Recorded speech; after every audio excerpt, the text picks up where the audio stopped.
Well, here it is. One Magnette ZA wiring loom out of its casing. If you can see it, that's the outer casing in all its glory, or what's left of it anyway. Up this end you can see the front half where it joins the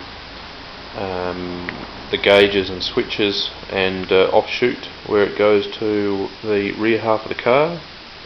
The front half here where it goes through the firewall and heads off left and right down to the front guards.